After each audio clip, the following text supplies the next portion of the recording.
Hello साथियों, स्वागत है आपका अपने यूट्यूब चैनल टीचर पाठशाला पर। आई होप कि आप लोग स्वस्थ होंगे, मस्त होंगे और अपने होने वाले बिहार सक्षमता परीक्षा की तैयारी में लगे होंगे। आपका साथियों यहाँ पे बिहार सक्षमता परीक्षा जो कि यहाँ पे 12 मार्च को जो है आवेदन की अंतिम तिथि है, जो स्टार्ट हुआ था आपका 22 फरवरी से। तो जो भी साथी हमारे अभी तक आवेदन नहीं किए हैं वो बिहार विद्यालय समिति के ऑफिशियल वेबसाइट पे जाकर यहाँ पे ऑनलाइन आवेदन कर सकते हैं। तो उसी से रिलेटेड हम आज बात करने वाले हैं सामान्य अध्ययन की। सामान्य अध्ययन की हम लोग साथियों चैप्टर वाइज यहाँ पे तैयारी करने वाले हैं, जो कि आज हमारी यहाँ पे फर्स्ट क्लास होगी।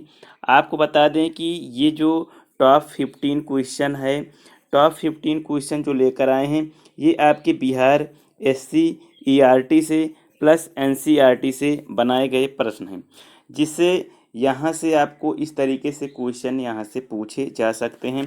क्योंकि आपके जो पिछले जो है सक्षमता परीक्षा हुए हैं, यहाँ पे ऐसे ही प्रश्न आपसे पूछे जाते हैं। एससीईआरटी प्लस एनसीईआरटी का कॉम्बिनेशन यहाँ पे देखने को मिलता है।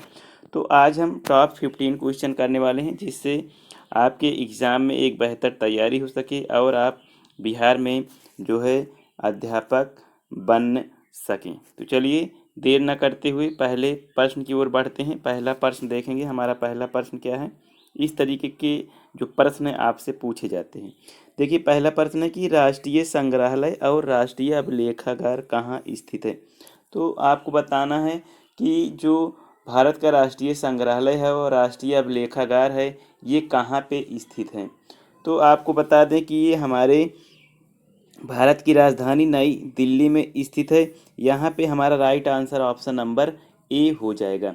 आपको बता दें कि यहाँ पे जो विलियम विलियम विलियम फॉरेस्ट कौन था, विलियम फॉरेस्ट को भारतीय राष्ट्रीय अभिलेखागार का जनक कहा जाता है। आपसे प्रश्न पूछा जा सकता है कि भारतीय जो है भारतीय राष्ट्रीय संग्रहालय का या राष्ट्रीय अभिलेखागार का जो जनक है उसे क्या कौन कहते हैं, किसे कहते हैं। तो विलियम फॉरेस्ट को कहते हैं। और ये कहाँ पे स्थित है, तो ये हमारी राजधानी दिल्ली में स्थित है।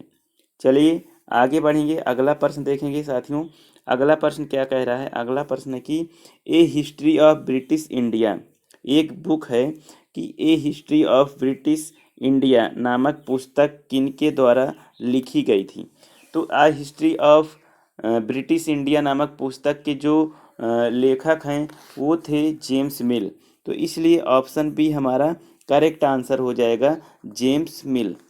आगे बढ़ते हैं, अगला प्रश्न देखेंगे। हमारा अगला प्रश्न क्या है प्यारे साथियों, हमारा अगला प्रश्न है कि भारत के प्रथम गवर्नर जनरल कौन थे। भारत के प्रथम गवर्नर जनरल की बात करें तो आपको बता दें कि भारत का जो प्रथम गवर्नर जनरल था वो था विलियम बेंटिंक, जो कि 1773 में ये भारत का प्रथम गवर्नर जनरल बनाया गया। तो इसलिए ऑप्शन हमारा सी करेक्ट आंसर हो जाएगा। आपको बता दें कि यहाँ पे जो हमारा एग्ज़ाम है बिहार सक्षमता परीक्षा, यहाँ पे आप लोगों को ये परीक्षा अच्छे से क्वालिफाई करना है। इसीलिए हम ये तैयारी आपको अभी से करवाने का जो है प्रयास कर रहे हैं। तो चलिए देखते हैं अगला प्रश्न क्या है। भारत में पहली क्रांति कब हुई थी। इस प्रश्न से आप लोग परिचित होंगे, आप लोग ये प्रश्न बार बार पढ़े होंगे। तो यहाँ पे इस प्रश्न का हमारा आंसर हो जाएगा ऑप्शन सी 1857। 1857 में जो है 1857 को भारत की पहली क्रांति कहा जाता है, जो कि 10 मई 1857 को मेरठ छावनी के एक स्वतंत्रता सेनानी, एक ब्रिटिश जो है सिपाही थे, जो है मंगल सिंह। कौन थे, मंगल सिंह थे, जिनके द्वारा यहाँ पे सुअर के चर्बी वाले कारतूस को चलाने से मना कर दिया गया। तो यहाँ पे पहली क्रांति भारत की हुई 1857 में। हमारा ऑप्शन सी करेक्ट आंसर हो जाएगा। प्यारे साथियों आगे बढ़ेंगे, अगला प्रश्न देखेंगे। हमारा अगला प्रश्न क्या है, अभी हम इस प्रश्न को देख चुके हैं। यहाँ पे आपको बताना है कि वारेन हेस्टिंग प्रथम गवर्नर जनरल कब बना। अभी आप लोग को प्रश्न पूछा गया कि भारत का प्रथम गवर्नर जनरल कौन था, तो वारेन हेस्टिंग था। अब यही प्रश्न में आपको पूछा गया कि ये गवर्नर जनरल कब बना था, तो आपको बता दें कि वारेन हेस्टिंग जो था ये 1773 में भारत का गवर्नर जनरल बना, इसलिए ऑप्शन ए हमारा करेक्ट आंसर हो जाएगा। आगे बढ़ेंगे साथियों, अगला प्रश्न देखेंगे। यदि ये हमारी टॉप 15 की जो क्लास चल रही है आपको पसंद आई हो तो एक लाइक कर दीजिएगा, जिससे हमें भी मोटिवेशन मिलता रहे। चलिए देखते हैं अगला प्रश्न क्या है कि महत्वपूर्ण दस्तावेजों को बचा कर रखने की जगह को क्या कहते हैं। तो महत्वपूर्ण दस्तावेजों को बचा कर रखने के स्थान को अभिलेखागार कहते हैं, इसलिए ऑप्शन बी हमारा करेक्ट आंसर हो जाएगा। और राष्ट्रीय अभिलेखागार कहाँ पे स्थित है, तो ये अपनी राजधानी नई दिल्ली में स्थित है। ऑप्शन बी हमारा करेक्ट आंसर हो जाएगा। प्यारे साथियों, अगला प्रश्न देखेंगे। हमारा अगला प्रश्न क्या हो जाएगा। अगला प्रश्न है कि रॉबर्ट क्लाइव ने किसे हिंदुस्तान के नक्शे को तैयार करने का काम सौंपा था। तो रॉबर्ट क्लाइव एक जो है वायसराय था, ये वायसराय था भारत का, जो कि ये हिंदुस्तान के नक्शे का कार्य जो सौंपा था, ये हिंदुस्तान के नक्शे का कार्य किसे सौंपा था, तो इसने हिंदुस्तान के नक्शे का कार्य जो सौंपा था ये जेम्स रेनल को सौंपा था। तो यहाँ पे ऑप्शन डी हमारा करेक्ट आंसर हो जाएगा। आपको बता दें कि रॉबर्ट क्लाइव ने जब जेम्स रेनल को हिंदुस्तान का नक्शा बनाने का कहा था, वह जो जेम्स रेवल था वो एक भूगोलवेत्ता था जो इतिहासकार था और समुद्र विज्ञानी था। इसलिए रॉबर्ट क्लाइव ने जेम्स रेनल को हिंदुस्तान का मैप बनाने के लिए कार्य सौंपा था। तो ऑप्शन डी हमारा करेक्ट आंसर हो जाएगा।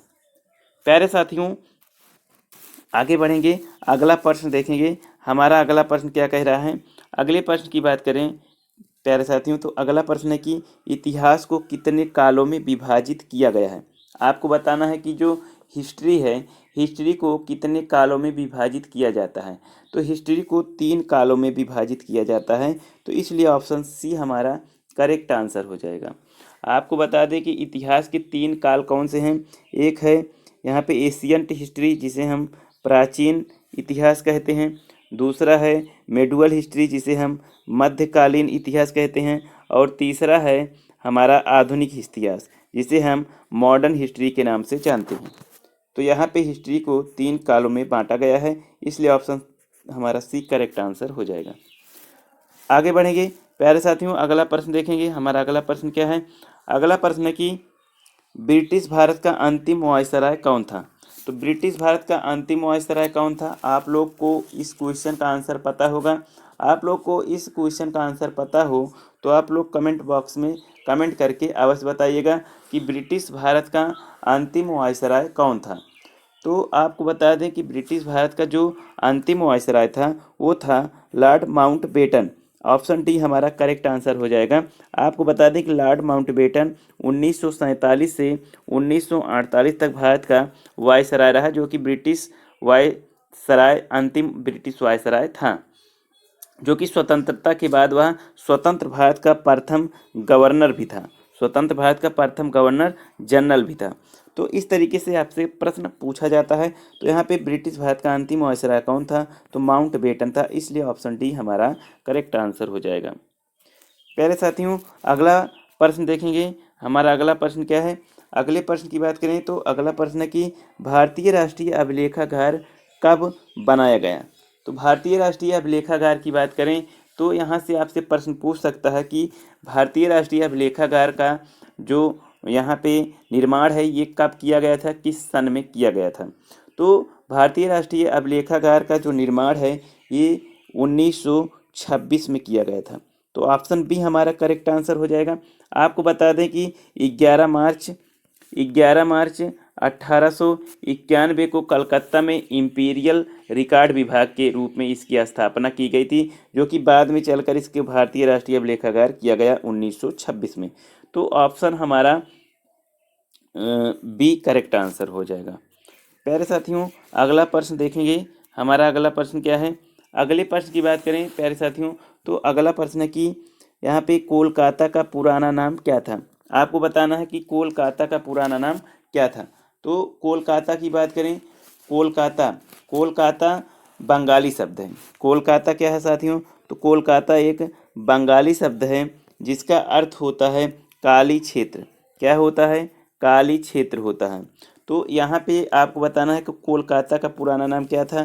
तो कोलकाता का पुराना नाम था कैलकटा। कैलकटा था। ऑप्शन हमारा ए राइट आंसर हो जाएगा। तो यहाँ पे हम बात कर रहे थे कि कोलकाता, देखिए एक बंगाली शब्द है जिसका अर्थ होता है काली क्षेत्र, जिसका बंगाली में काली क्षेत्र होता है, और काली क्षेत्र का अर्थ है देवी काली। किससे लिया जाता है? देवी काली से इसका अर्थ लिया जाता है, जो एक हिंदू हिंदू देवी हैं, हिंदू देवी हैं।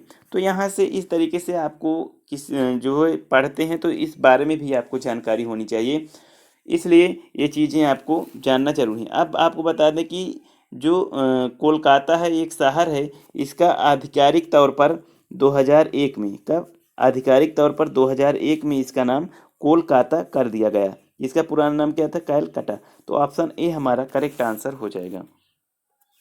आगे बढ़ेंगे, अगला प्रश्न देखेंगे प्यारे साथियों। हमारा अगला प्रश्न क्या है? देखिए अगला प्रश्न है कि नवाब मुर्शीद कुली खां कहाँ का नवाब था। तो नवाब मुर्शीद कुली खां जो था वो कहाँ का नवाब था? तो यहाँ पे आपको बता दें कि नवाब मुर्शीद कुली खां जो है ये बंगाल का नवाब था। तो ऑप्शन बी हमारा करेक्ट आंसर हो जाएगा। आपको बता दें कि जो मुर्शीद कुली खां था ये अपनी राजधानी जो है ढाका से, अपनी राजधानी ढाका से जो है इसको मुर्शिदाबाद स्थानांतरित किया। तो यहाँ से आपसे प्रश्न पूछ सकता है कि जो है ढाका राजधानी से मुर्शिदाबाद किसने स्थानांतरित किया? तो बंगाल का जो नवाब था मुर्शीद कुली खां ने स्थानांतरित किया, जो कि बंगाल का जो है नवाब था। तो ऑप्शन बी हमारा करेक्ट आंसर हो जाएगा। आगे बढ़ेंगे प्यारे साथियों, अगला प्रश्न देखेंगे। अगला प्रश्न क्या है? अगला प्रश्न है कि 1757 ईस्वी में अंग्रेजी शासक कौन था? तो 1757 में अंग्रेजी शासक कौन था? तो 1757 में अंग्रेजी शासक था रॉबर्ट क्लाइव। कौन था? Robert Clive. ऑप्शन ए हमारा करेक्ट आंसर हो जाएगा। आगे बढ़ेंगे, अगला प्रश्न देखेंगे। इससे पहले यहाँ पे आपको बता दें कि रॉबर्ट क्लाइव के ही शासनकाल में 23 जून 1757 को जो है प्लासी का युद्ध लड़ा गया था। किसके किसके बीच? तो ये सिराजुद्दौला के बीच लड़ा गया था, जो कि बंगाल का एक गवर्नर था, जिसमें रॉबर्ट क्लाइव की जीत हुई थी। आगे बढ़ेंगे, अगला प्रश्न देखेंगे प्यारे साथियों। अगला प्रश्न क्या है? अगला प्रश्न है कि बक्सर की लड़ाई कब हुई थी? देखिए बक्सर की लड़ाई की बात करें तो बक्सर की लड़ाई कब हुई थी? तो बक्सर की लड़ाई हुई थी आपके यहाँ पे 22 अक्टूबर 1764 को। तो ऑप्शन बी हमारा करेक्ट आंसर हो जाएगा। बक्सर की लड़ाई की बात करें तो बक्सर की लड़ाई ये बंगाल से अंग्रेजों को बाहर करने के अंतिम प्रयास था, जिसमें मीर कासिम बंगाल का नवाब, उसके बाद अवध का नवाब जो है वाजिद अली शाह, और मुगल सम्राट शाह आलम द्वितीय की सेना यहाँ पे लड़ी थी। तो यहाँ पे 22 अक्टूबर 1764 को बक्सर की लड़ाई लड़ी गई थी। आगे बढ़ेंगे, अपने अंतिम प्रश्न की ओर देखेंगे। हमारा अंतिम प्रश्न क्या है कि बक्सर की लड़ाई में कौन हारा था? देखिए अभी प्रश्न आपको मिला था, तो यहाँ पे बक्सर की लड़ाई में कौन हारा था ये चीज़ें आपको जानना जरूरी है। इस प्रकार से यहाँ से आपसे प्रश्न पूछा जाता है कि बक्सर की लड़ाई कब हुई थी, बक्सर की लड़ाई में कौन हारा था। तो बक्सर की लड़ाई में जो है बंगाल का तत्कालिक नवाब मीर कासिम की हार हुई थी, जो कि बक्सर की लड़ाई कब हुई थी? 1764 में, 22 अक्टूबर 1764 में। तो ऑप्शन बी हमारा करेक्ट आंसर हो जाएगा। तो प्यारे साथियों, ये रहे आपके टॉप 15 क्वेश्चन। उम्मीद करते हैं कि ये टॉप 15 क्वेश्चन आपको पसंद आई होगी। आपको पसंद आई हो तो एक लाइक कर दीजिएगा, और अपने दोस्तों में जो बिहार सक्षमता की तैयारी कर रहे हैं उनको ये वीडियो शेयर कीजिए, ये सेशन शेयर कीजिए, ये टॉप 15 क्वेश्चन यहाँ पे शेयर कीजिए, जिससे उनकी भी सक्षमता परीक्षा में एक अच्छा स्कोर आ सके और वो भी बिहार में एक अध्यापक बन सके। तो इसी के साथ साथियों, थैंक यू साथियों।